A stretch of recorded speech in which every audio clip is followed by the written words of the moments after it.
Okay. Yeah, after I dropped this hint, people did quite well. Okay. Now, some people wanted to effectively cross out the X's. Okay. And that doesn't work. Okay, so please don't do that. Please remember that we don't cancel in this course. If you cross out the X's, you get negative A over B and negative A over B, which is negative 2A over B. Well, if you put any number in for X other than 0, these expressions are not going to give you negative 2A over B. If X is 1, you're going to get 1 plus A over 1 minus B, 1 minus A over 1 plus B, and it does not come out the same as A over B. Negative A over B minus A over B. So, and the test is, the reason I mentioned that, I want to emphasize that when you apply valid rules of algebra to simplify something, it doesn't change the value. You put any value in for X here, and at any subsequent step, you put the same value in for X, it has to give you the same thing. Okay, and that doesn't work. Just cross out X. Okay. And the rule is you gotta, if you were gonna cancel, and I don't want you to cancel this course, if you were gonna cancel, you'd have to cancel factors. Because you'd have to factor something out here, factor something out here, and then those factors would divide each other. You know, okay, well, they give you 1, and then 1 multiplied and so forth. This is just what we've repeatedly said. So be careful about that. Just because it looks like you ought to be able to cross out the X's doesn't mean you cross out the X's. Okay, that's a very common error. Okay, so we want to simplify this. Well, you know, if you have 2 fractions, and I did drop this hit because most of the class have a little trouble getting started with this. But as soon as I drop this hit, everybody nailed it. Okay, and very good. So the hint is, of course, you multiply this by 5 over 5 would give you a denominator of 8 times 5, which is 40. Okay, and over here, you multiply by 8 over 8, you get the denominator 40. So now you have this, and this gives you 49 over 8 times 5. And I keep the denominator factor. I write this as 8 times, I don't write this as 40. Because in the way I have it here, we can see immediately that 49, which is 7 times 7, doesn't have anything in common with an 8 or a 5. Okay, so you can't divide anything out. So this is the lowest terms. So now we can say that that's 49 over 40 because nothing divides out. Okay, we're going to have to test the same thing over here to see if anything divides out. It won't, but we want to test it. Okay, so we're going to do X plus, let's say number that nobody has, 7 over X minus 9 plus X minus 7 over X plus 9. So there's kind of a symmetry to these things, and that's kind of an symmetry or something. But you know, X plus 7, X minus 7, X minus 9, X plus 9. Okay, and that causes it to do something a little bit interesting, but that usually won't happen. It can happen, and probably will be something you see for homework. Okay. Okay. Well, anyhow, we multiply this by X plus 9 over X plus 9. Everybody did this step right. Plus X minus 7 over X plus 9 times X minus 9 over X minus 9. All right, so that again, for any value of X, this expression has to have the same value as this expression, because for any value of X, this is going to give you 1. Numerator and denominator are going to be the same, and this is going to give you 1, and you're just going to guess X plus 7 over X plus 7 over X minus 9 plus x minus 7 over x plus 9. Okay. So it'll be the same. I want to emphasize that.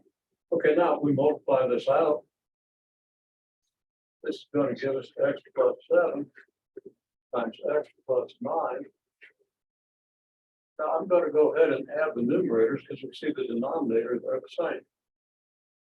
So that's plus x minus 7 over x minus 9. All that's divided by x minus 9 times x plus 9. Then we multiply out our numerators and simplify everything. We get x squared plus 16x plus 63. And please use the distributive law when you do this. Okay. Plus x squared minus 16x plus 60. X minus 9 times x plus 9. Now we got a 16x and a minus 16x. Okay. And ordinarily, people say, well, cross that out, because they add up to 0, right? I think crossing things out is poison at this level. Because you want to cross these out. Okay. You want to cross anything out that looks like it ought to be crossed out. So I'm not going to cross them out, although it would actually be safe to do this because you can see exactly why you can cross them out. I'll just kind of circle them and indicate that this and this add up to 0, right? And then I'm just going to write it out this way.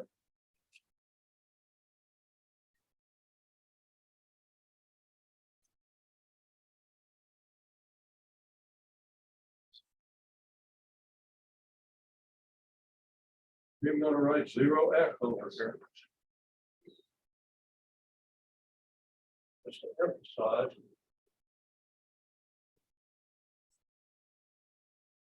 That we add these things and we get 16x to negative 60x, which is 0. Actually, of course, that's 0. So in the next step, we're not even going to write it out. Okay. So this gives us x squared plus 126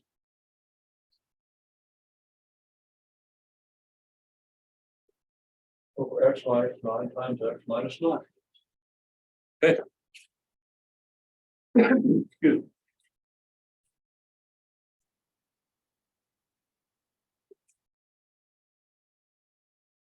Okay.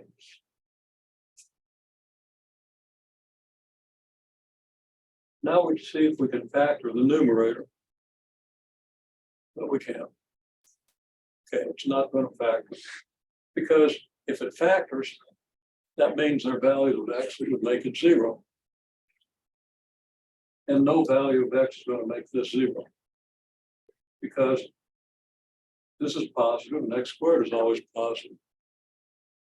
The smallest this can be is 126. It's never going to be 0. Okay. And if you were to graph this, how would you graph this?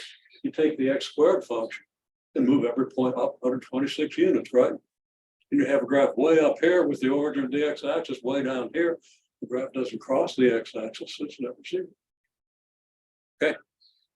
Another way to see that that would never be 0. You should be adept at graphing transform squared functions for sure. Okay. Now let's go on with this a little bit. Now that we've got this function, what's its graph look like? What can we say about the graph of this function?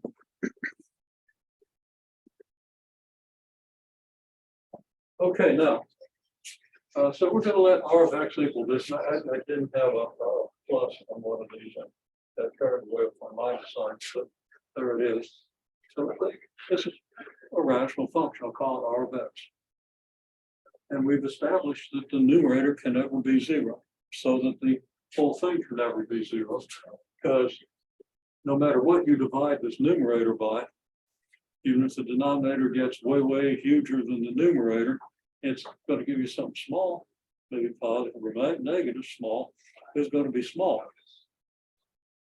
And but it's never going to be zero. There's nothing you can divide a non-zero number by that gives you zero. Divide it by huge numbers and you get really close to zero, but you never get zero. Okay, so.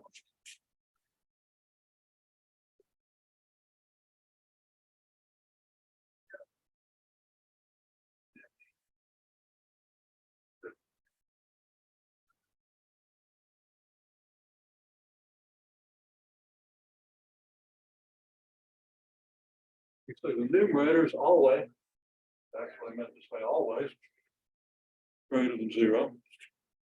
So R of X is never zero. So these whole things either above the x-axis or below it. Okay, well. Can this expression ever be negative? Numerator can't be negative. What about the denominator? Okay, now it might not be totally clear, and the question is, can the denominator ever be negative? In this form, well, you can try values of x. What if x is zero? You get negative 81. So right there is a value that gives you zero. And if somebody suggested x equal 1, when that works too. Negative 1. Negative 1 minus 9 is negative 10. Negative 1 plus 9 is 8. Negative 10 times 8 is negative 80. Now clearly if x is a bigger number, if x is bigger than 9, then this is positive, and this will certainly be positive if x is a positive number. Okay. And if x is less than negative, if x is negative 10, that's negative and that's negative. Well, two negatives still give you positive, right? Okay, so just by thinking about the numbers, you can see that the denominator can be negative. Okay. And I'll say by inspection.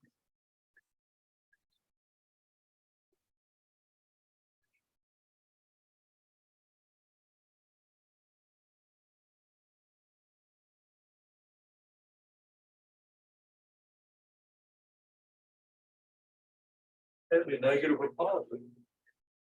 Okay.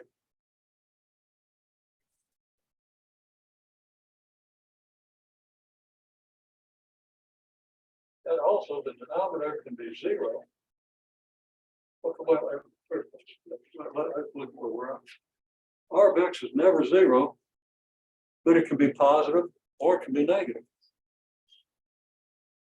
That's kind of weird. How can it go from positive to negative but never be zero? Well, the key is, yeah, okay. The gesture we just got is the 1 over x squared function, right? Of course, that doesn't go positive and negative, but the 1 over x function is this and this. Okay? And I assume everybody's very familiar with these because we've really emphasized them. So here's an example of a function.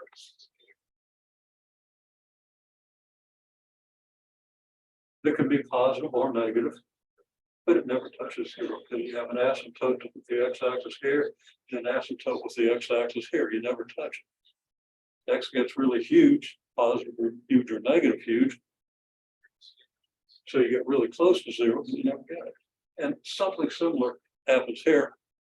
It actually happens twice because why? Well, why does this graph have the shape it does? Or why does the reciprocal square function have this shape, which is kind of fun to make, it's kind of relaxing. I'll fall asleep if I keep doing it, so I won't. But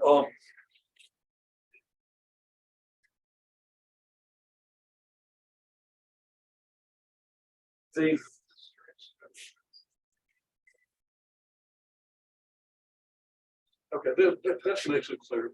The shape of the graph can be positive or negative. So the reason the reciprocal square and reciprocal, that one's harder to do. That's kind of simplistic. Okay. Concept that I keep struggling with because it's really kind of a sophisticated mathematical concept. It goes deeper than you believe. Why does this happen? It happens because if x approaches zero, You're dividing 1 by something, approaches 0, gets really big. Same thing we just talked about. Well, same thing's going to happen here when x approaches 9 or negative 9. Because we've also seen that the denominator can be 0 if x is 9 or negative. Okay, so that's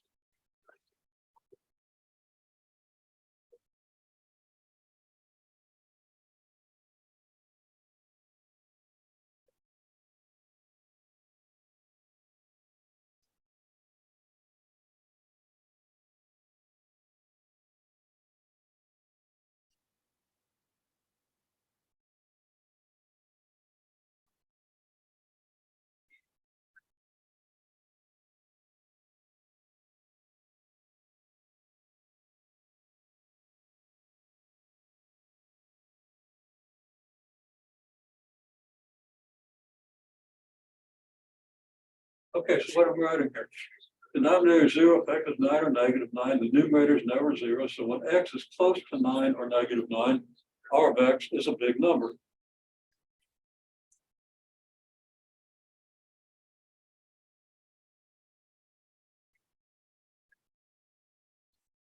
Maybe positive. It might be the maybe negative. Okay. Really big number. Like here. Okay. Could be positive on one side, negative on the other. Or like the reciprocal square function, it could be positive on both sides. Or if you have a negative multiple of the reciprocal square function, it could be like this. Okay, just flip it upside down. Okay. So that means that 9 and negative 9 are important numbers for this graph. So we're going to put 9 here. We're going to put negative 9 here. We're going to put 9 over here. And we're going to say, well, the number gets really big. And as we've discussed before, there's no limit to how close, there's no limit to how big. Which means you have vertical asymptote.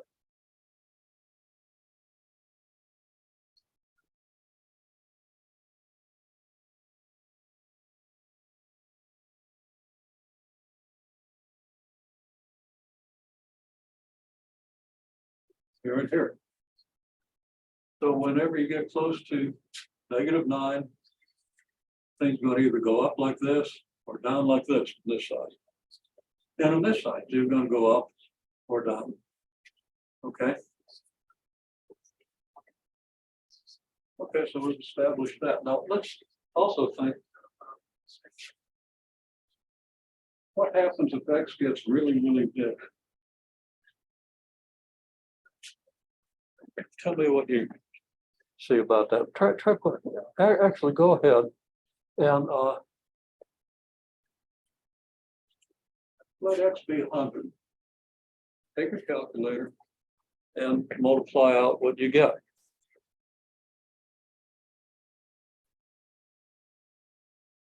Okay, let's just look at the common sense of this. Okay, we're going to put 100 in here. What's 100 squared? 10,000, right? So 100 squared plus 126 is 10,126, right? Now, if you're writing down what I wrote down, that's not what you want to do. You just want to go to this and plug in the 100. So 100 squared is 10,000 and 126 gives you 10,126. And you just about do that in your head, but if you can calculator, that's fine. Comes out 10,126, okay? And then the denominator, 100 minus 9, well, that's 91. Okay, you probably do that in your head. If you can't, well, you should calculator, but or start at 100 and count back 9, 100, 99, 98, 97, 96, 95, 94, 93, 92, 91. That was 9. Okay, and then add 9 to 100. Well, that's clearly 109. So you do get 10,126 over 91 times 109. And the reason I wrote this out is that we can now see that this numerator is pretty close to 10,000. And what's 91 times 109? Well, 91 is a little less than 100, and 109 is equally greater than 100. So it's almost like multiplying 100 by 100. Okay? Give you a little less than what you get if you multiply 100 by 100, but that's almost like multiplying 100 by 100, which means that this is going to be close to 10,000 too. Okay? And 10,000 by 10,000 divided by 10,000 is 1. So if you understand multiplication and division, which is questionable because, again, calculators get overused. People never use their brains on it because they're not encouraged to. Okay? You can kind of reason this out. And the main purpose of this is to see that if X is 100, which isn't all that big, you count 100 in a few seconds. Well, less than a minute. Okay?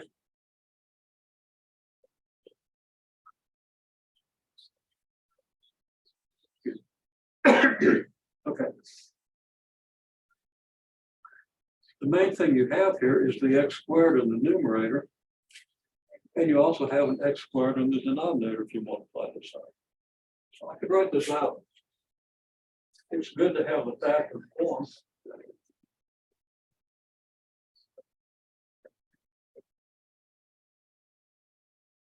We could write this as X squared plus 126 and X squared minus 81. Okay. If X is 100, X squared plus 126 is 10,126, and we can see exactly what the denominator is without having to multiply 91 times 109. Subtract 81 from 10,000. Get 9,919. Okay. That's not important. The important thing is that when you square 100, the 126 doesn't add all that much. Okay, it's still close to 10,000. And if you subtract 81 from 10,000, well, 81 is a lot smaller than 10,000. So when you subtract 81 from 10,000, you still have something close to 10,000. So whether you look at the numbers like this or look at it like this, you can see that this is going to be close to 10,000 over 10,000. Okay. And if X is a much bigger number, if X is 1,000, then you have a million plus 126. 126 is just a tiny part of a million, just a hundredth of a percent, a little more. And X squared, a million minus 81 is still just about a million. Okay. Somebody said, I'm going to give you $1 million. Well, you get excited about that. Okay. So wait a minute, I got to take $81 out of that. You say, okay. Or somebody adds $126. You say, yeah, all right. If you got $1 million, $81, $126 doesn't make much difference one way or the other. Okay. You would take it happily. There weren't too many strings attached. Okay. Point is then, this is essentially just X squared over X squared, but X gets big. You can just ignore, you throw away the 126 and the 81. Okay. Somebody hands you $1 million, then takes 19 or $81 away and burns it. Say, oh, don't burn any more, I'm okay. Okay, well. The lesson is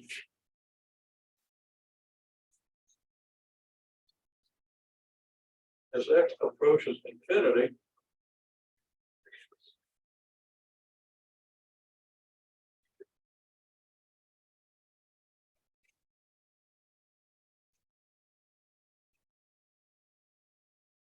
both the numerator and denominator are effectively just X squared and X squared.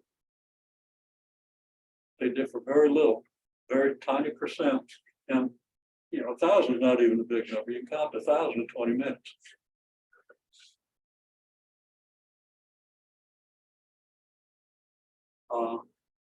X could be a million or a billion or a trillion. We talked about big numbers. So we understand, and this is important to understand, that in this case, you have this limit. And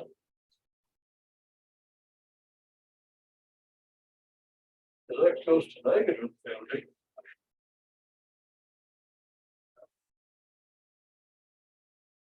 R of X approaches again, X squared over X squared, which is just 1. they're both positive. Now, if it was x cubed over x squared, things would be a little bit different. If we had x cubed plus 126 over x squared minus 81, well, then x cubed gets way bigger than x squared very quickly. If x is 1,000, or if x is 100, okay? X cubed would be 1,000,000. X squared would be 10,000. Okay, 1,000,000 way bigger than 10,000. And then if x is 1,000, x cubed would be 1,000,000,000, and x squared would be 1,000,000. Okay, well, billion is 1,000 times as big as 1,000,000. So the numerator is already 1,000 times as big as the denominator, and x is only up to 1,000, which is a number you can handle. Okay. Now, when x gets into really big numbers, it gets a little harder to see what happens. But we see that the 126 and the 81 would still make no difference. And what you'd have is like, if this wasn't an x cubed instead of an x squared, you'd have x cubed over x squared. And you can throw away the rest. Well, don't want to talk too much about that. Hopefully you understand that.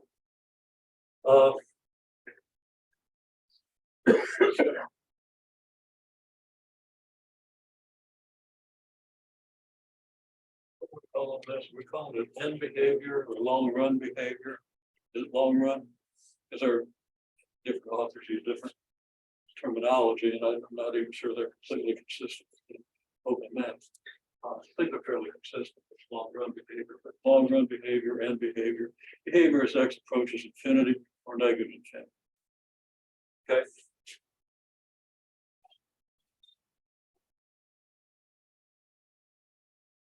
I don't really have much to write about.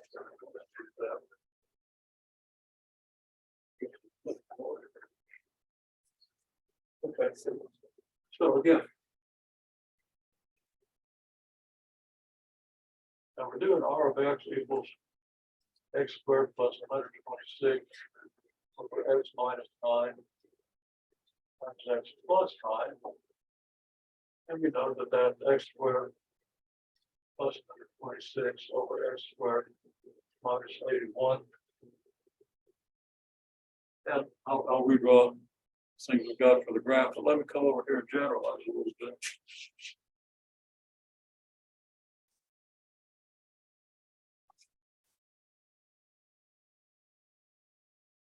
For example,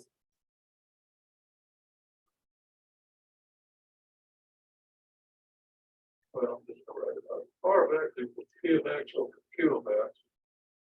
And these are both polynomials. The leading term of a polynomial is what? It's highest power, right?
Long run behavior is that of the leading term of P divided by the leading term of Q. Leading term is the highest power term. So we're going to apply that.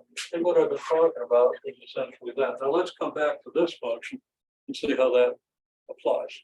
Okay, so for this function, leading term over leading term is x squared over x squared. And that's 1. Okay, so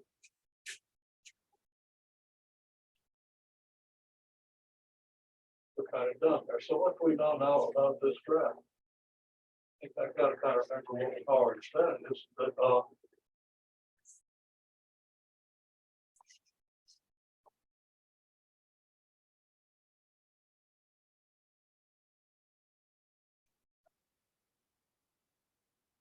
R of X is never zero.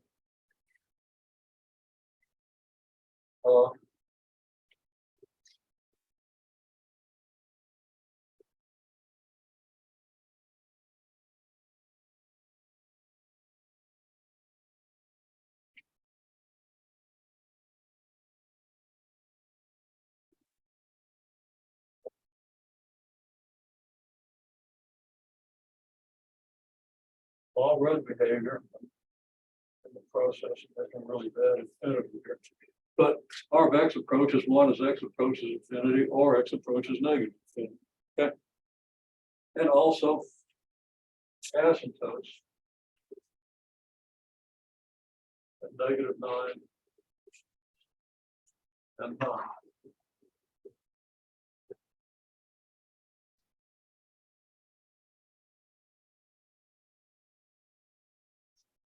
And one more thing.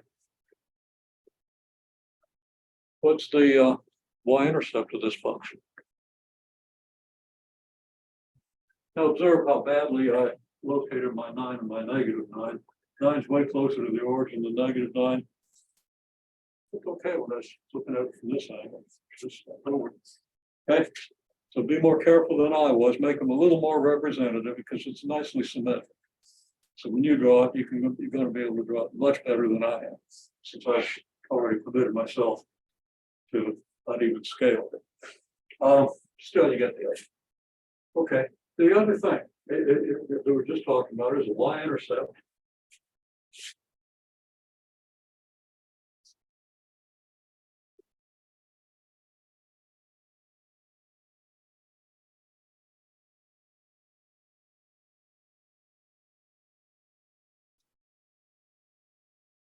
Is it y equals r of 0? Well, that's 126, -126 over 81.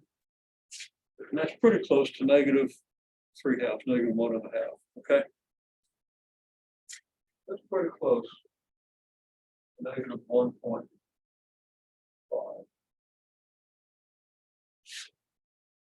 That's going to be kind of important because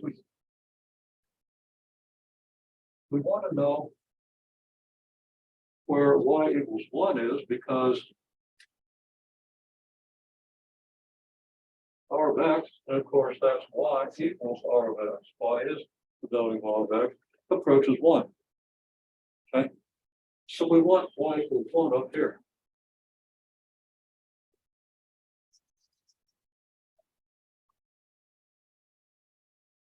This is the line y equals 1. Now we know where to put -1.5. It comes down 1 unit. Be careful to draw a reasonable scale this time. And right here should be your y-intercept, about 0, -81 over 126, which is pretty close to 1.5.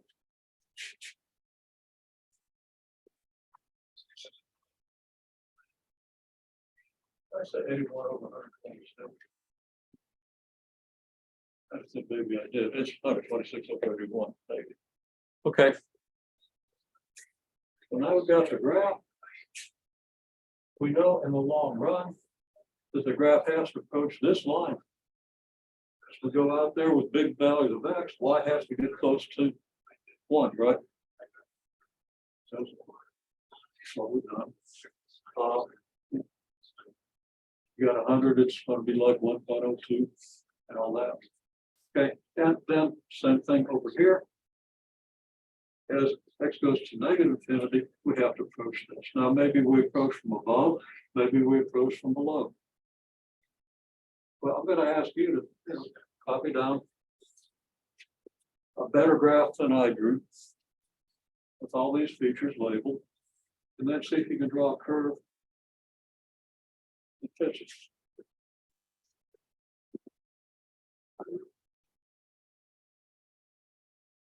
Okay, now y'all are doing good stuff. Now, there are a couple of things that most people did that are illustrative, they show you stuff. So a lot of people wanted to draw the asymptotes. Let me just draw a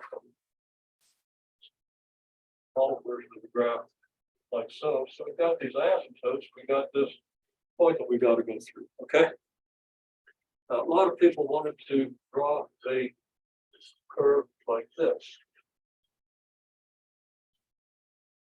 Okay. And what's wrong with this? I mean, it's good. It goes through this point and it has these vertical asymptotes. So that's a good attempt. The problem with that is that R of X is never zero. Established that R of X is never zero because the numerator can never be zero. You gotta remember that. And if we do this, we have 2 points where R of X equals 0. Okay.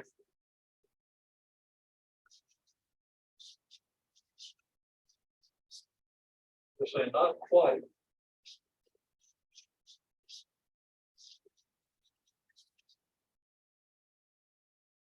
R of X can't be 0. And we have 2 points here where R of X would be 0. Okay. So the way we really want to do this is we can still have asymptotes at these lines and go through this point if we just do it upside down. Okay. It wasn't particularly well done. So I'll do it even worse over here. But you know, so you have something like this.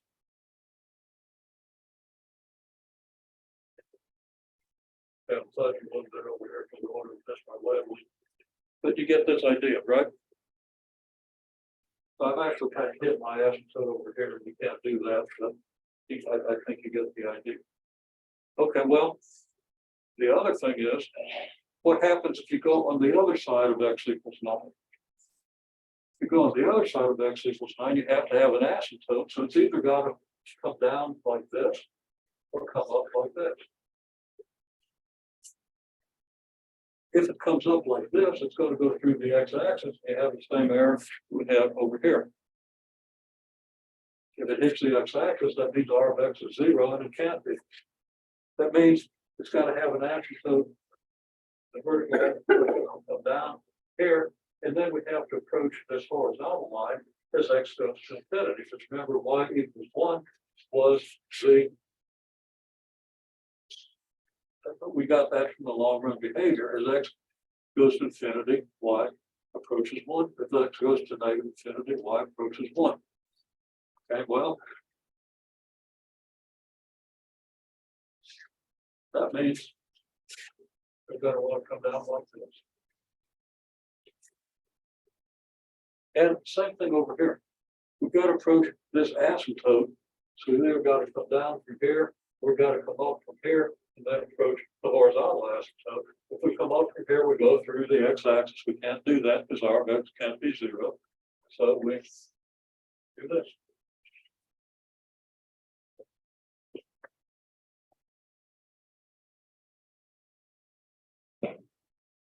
Just going to give you an example of a rational equation.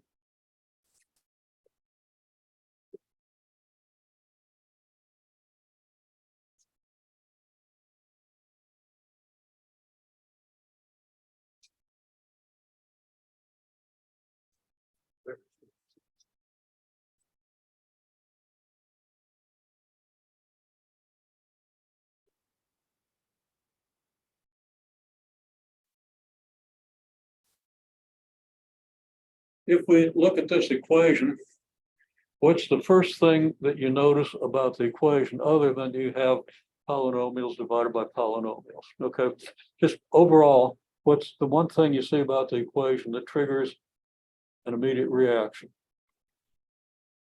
Immediately, we see that we've got denominators here. We have rational functions, and we can notice that. But the main thing is we see denominators, and as soon as we see denominators in an equation, we multiply both sides by a common denominator. Okay, so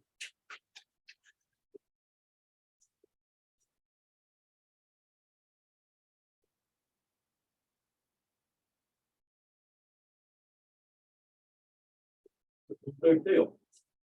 As soon as you multiply by a common denominator, you get something you can deal with.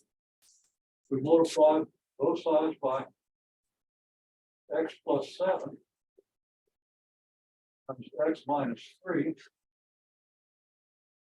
We'll put that over 1 just to be sure, times x squared minus 2x plus 3 over x plus 7. And we see, and we're not going to have time to do the stuff, but we see that we can rearrange this so the x plus 7 is divided by the x plus 7, and the x minus 3 is then multiplied by this, okay? And then we multiply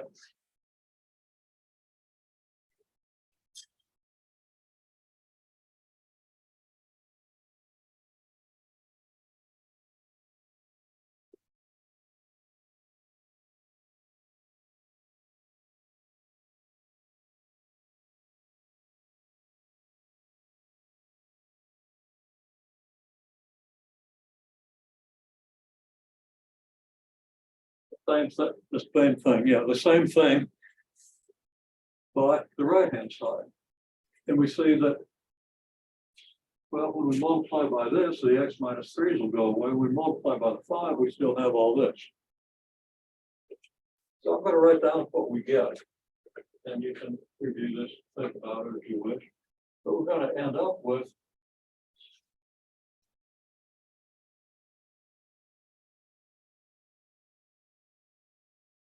this equals